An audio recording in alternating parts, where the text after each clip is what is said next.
Halo, Assalamualaikum. Kembali lagi di Makin Privat. Ya, kali ini kakak akan membahas uji kompetensi 3. Kita akan membahas kimia unsur lagi ya. Ini adalah periode 4 ya guys. Kalian bisa buka bukunya PR ya Intan Pariwara halaman 81. Ya, kita simak, kita belajar bersama-sama bersama Makin Privat. Nomor 1 ya. Pernyataan yang tepat tentang unsur transisi periode keempat. Oke. Saya akan tuliskan terlebih dahulu unsur periode keempat ya.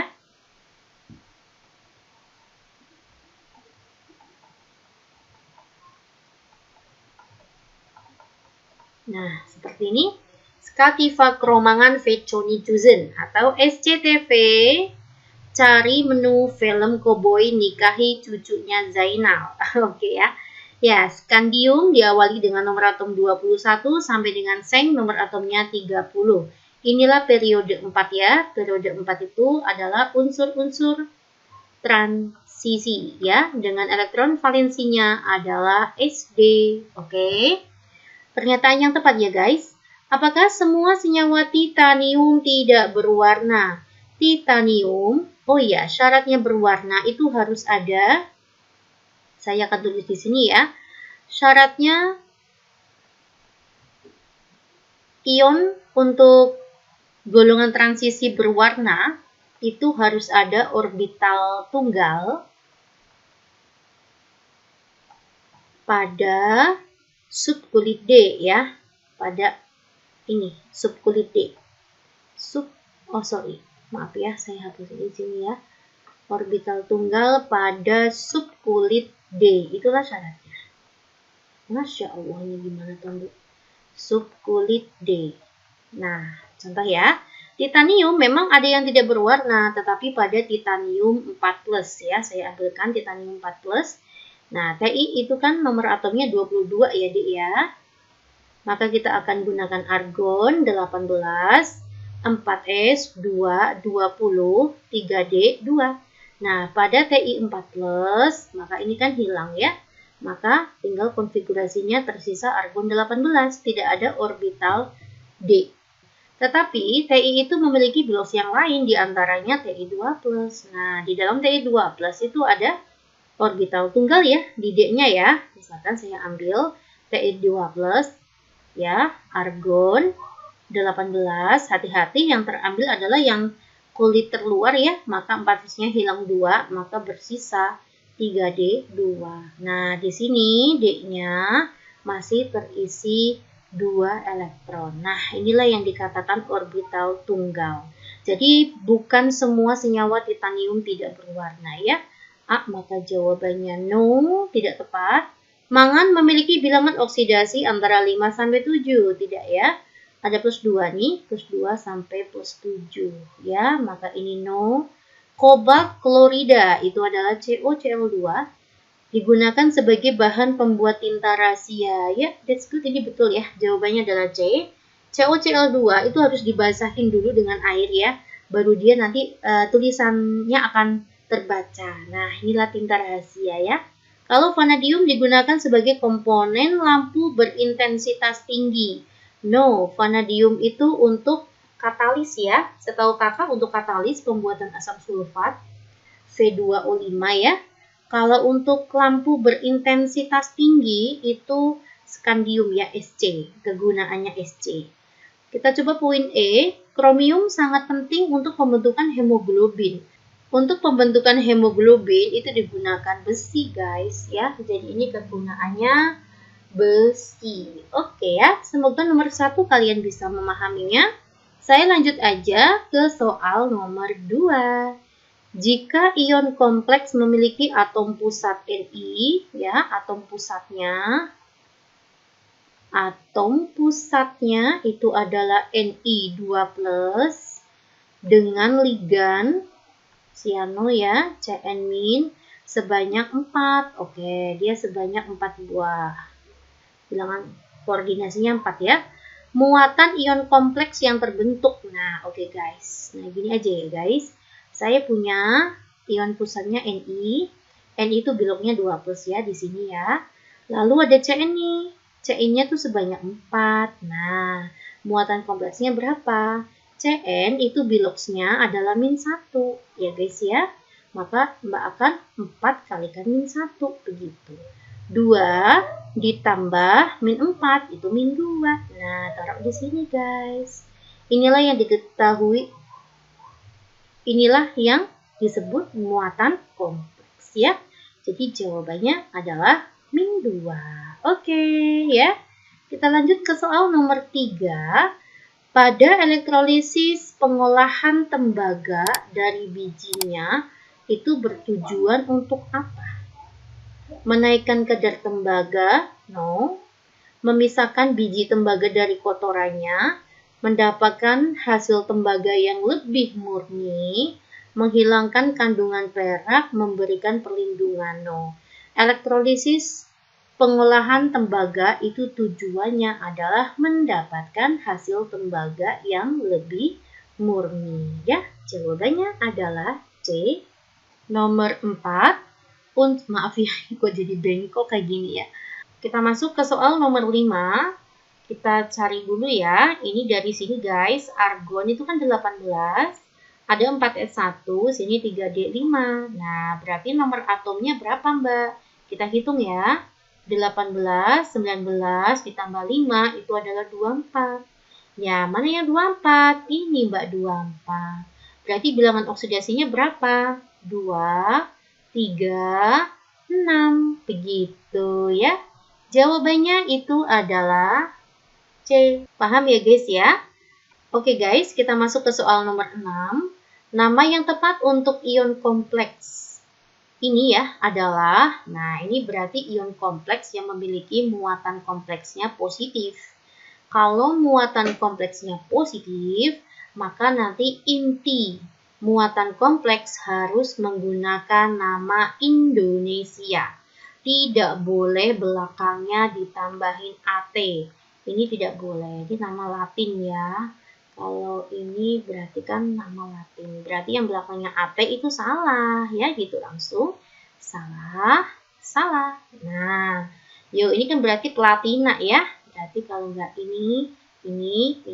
Terus kita akan mencari biloxnya platina berapa ya Mbak? PP NH34 Cl2 2+.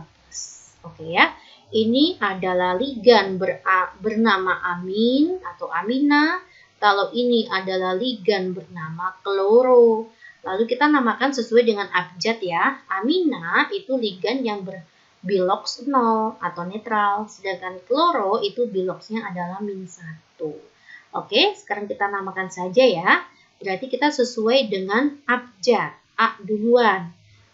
Aminnya ada 4 Mbak. Ya udah, kita kasih nama tetramin atau tetraamin boleh, tetraamina. Cl-nya ada 2. Maka Mbak kasih dikloro. Berarti dulu platinanya itu biloxnya berapa Mbak? Kita hitung ya. 4 dikalikan 0 itu adalah 0. 2 dikalikan min 1 itu adalah min 2. Nah ini kan 0 ditambah min 2 itu kan min 2. Min 2 ditambah berapa biar hasilnya plus 2. Maka sininya plus 4. 4 dikurangi 2 kan plus 2. Nah gitu ya guys. Maka platina 4. Begitu. Oke. Maka ini salah ya. Yuk kalau enggak C ya. E. Tetraamin. Tetraamin dong. Maka jawabannya adalah E. Oke. Semoga bisa dipahami ya. Kita masuk ke soal nomor 7. Logam titanium diperoleh dengan cara mengalirkan gas klorin pada titanium 4 oksida. Titanium 4 oksida itu artinya titanium biloxnya tuh plus 4 ya. Oksida itu kan 2 min. Terus kalian silangkan guys, kayak gini guys. Maka jadinya Ti2O4. Lalu kita boleh sederhanakan, maka menjadi TiO2. Semua kita bagi 2 di sini. Oke ya, inilah titanium 4 oksida. Lalu apa? Sehingga terbentuk titanium 4 klorida. Titanium 4 plus klorida tuh Cl-1. Lalu kita silang. maka jadinya TiCl4. Inilah titanium klorida. Selanjutnya, titanium 4 klorida ya. Selanjutnya titanium 4 klorida direduksi dengan logam magnesium. Oke, saya buat di sini ya. TiCl4 ditambah dengan logam ya, logam magnesium, maka MgS. Nah, persamaan reaksinya apa, Mbak? Nah, kita akan mencari ya. Oke, ini kan terion jadi apa, Mbak? Tadi kita sudah tulis ya, Ti4+ sama Cl-. Mg itu kan ionnya adalah Mg2+. Lalu kalian negatif selalu dengan positif ya. Maka jadi bagaimana? Mg2+ ini Cl-. Kita silang guys, kayak gini. Ya, maka hasilnya apa, Mbak? Hasilnya MgCl2 plus Ti-nya lepas sebagai solid atau mengendap, begitu ya. Inilah reaksi yang terjadi. Kita setarakan terlebih dahulu. Udah setara belum ya? Oh, ini Cl-nya 4 ya, ini Cl-nya baru 2.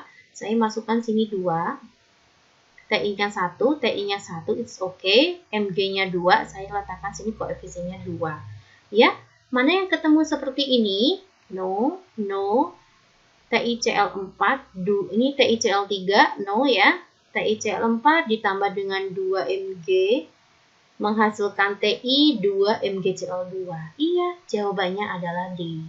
Semoga kalian bisa ya. Oke, kita masuk ke soal nomor 8. Di antara unsur transisi berikut yang paling kuat ditarik oleh magnet. Semakin banyak elektron tunggal atau elektron yang tidak berpasangan ya pada orbital D, maka semakin kuat menarik magnet, begitu guys ya. Oke, kita konfigurasikan ya. Sc21 saya akan gunakan argon 18, maka sini 4s2 20 3d1. Hanya ada satu orbital tunggal di D nih ya, hanya keisi 1. Paham ya guys ya? V23 saya akan gunakan argon 18, 4s2 20 3d3. Ada 3 orbital tunggal nih, D keisi 3 elektron tunggal kan? Fe26 saya gunakan argon 18, 4s2 20 3d6. Nah, saya akan buat begini ya. 1 2 3 4. Saya akan isi 6 elektron ya. 1 2 3 4 5 6. Maka ada 4 elektron tunggal. Oke, lanjut. Saya akan masukkan Ni28 ya. Argon 18, 4s2 20 3d8. Maka di sini ada berapa elektron tunggal? Ayo. Oke ya, saya akan buat aja untuk kalian belajar ya. 1 2 3 4 5 6 7 8 ya, ada 2 elektron tunggal. Oke, untuk Zn30 ini harusnya ini namanya diamagnetik ya. Diamagnetik itu apa, Mbak? Tidak bisa mengikat magnet karena dia orbitalnya terisi penuh semua, guys. Perhatikan, ini kan 4s2 20 3d10 ya. Tidak ada elektron tunggal ya. Maka mana yang paling kuat, Mbak? Yang paling kuat itu adalah besi ya. Semakin banyak elektron tunggalnya. Iya, jawabannya adalah C. Paham ya? Ya, saya lanjut ke soal nomor 9. Pada proses pengolahan biji besi dengan tanur tinggi diperlukan kokas, ya, batu kapur, CaCO3 dan pasir SiO2. Apakah fungsi batu kapur? Di sini yang ditanyakan adalah batu kapur ya. Batu kapur itu tugasnya untuk mengikat pengotor, ya, mengikat pengotor. Nah, pengotornya siapa, Mbak? Salah satunya adalah SiO2, yaitu pasir. Jadi, pengotornya ini bersifat asam, ya. Si itu bersifat asam. Oke? Maka batu kapur mengikat maka batu kapur mengikat zat pengotor yang bersifat asam ya. Kalau untuk reduksi atau reduktor itu adalah fungsinya kokas. Oke ya guys. Ya, kita masuk ke soal nomor 10.